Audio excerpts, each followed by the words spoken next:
Macam mana kita nak setting lampu gantung ni biar sama tinggi. Sebelah kanan tinggi yang kita nak dan sebelah kiri kita kena naikkan lah sama tinggi dengan sebelah kanan. Jadi macam mana kita nak buat, dia ada dua kaedah. Sama ada kita ukur daripada bawah pergi ke lampu ataupun daripada siling pergi ke lampu. Jadi cara yang paling senang ni, kita ambil je lah ukuran daripada siling ke lampu pasal dia rendah, dia pendek.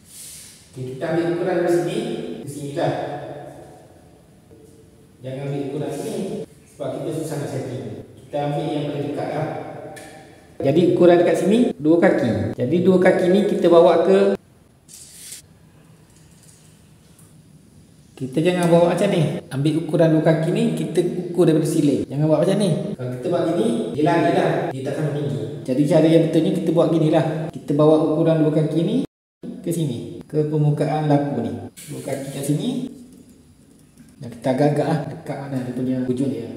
Jadi kita ambil masking tape dan kita tanda tempat yang kita agak-agak tadi. Sini lah lebih kurang. Lepas tu kita ambil balik lah ukuran 2 kaki tadi. 2 kaki kat sini, letak dekat permukaan lampu.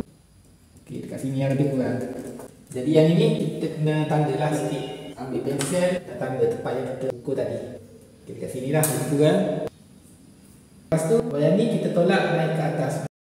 Kita tak boleh buat gini. Kalau kita kursi je, nanti wayar ni dia akan turun ke bawah lah. Untuk tolak wayar ni ke atas, yang ni kita kena pegang. Yang ni kita kena kursi. Kita kena buka. Okay, bila dia dah buka, tolak dia ke atas. Yang ni kita tolak je sampai agak-agak sampai sini lah. Sampai dekat tip ni. Lepas tu kita kunci. Okay, jarak ni kita kena buat turun lagi ke sini. Pasal apa kita nak kena ambil jarak penutup lampu ni sampai ke skru wayar ni. Ambil masking tape. Kita letak dulu lah sementara ni. Kita sembah je kat sini. Ambil ukuran penutup lampu ni sampai ke skru ni lah. 34mm. 34mm ni kita kena letak tempat yang kita dah tanda tadi. Dan kita ambil masking tape ni, kita letak kat 34mm ni. Tandakan tempat baru ni 34mm ni. Ukuran lama ni kita buat lah. Kita dah tak pakai lagi.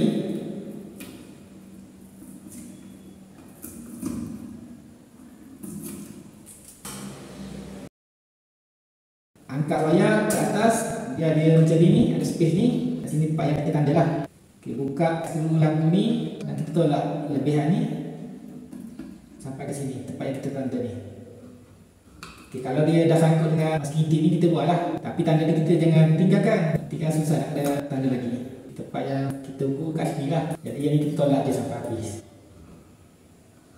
Sampai ujung skru ni. Dan kita ketatkan lah.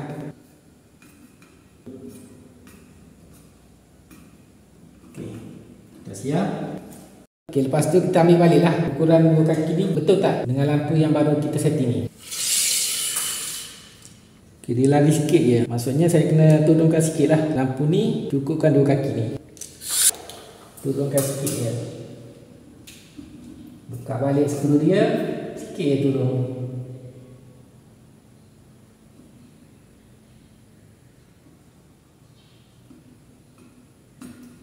Kunci balik skru ni. Dan kita ukur balik lah. Okay, dah cukup 2 kaki. Dah siap kita setting lampu ni. Jadi gitulah caranya macam mana kita nak setting lampu ni sampai siap.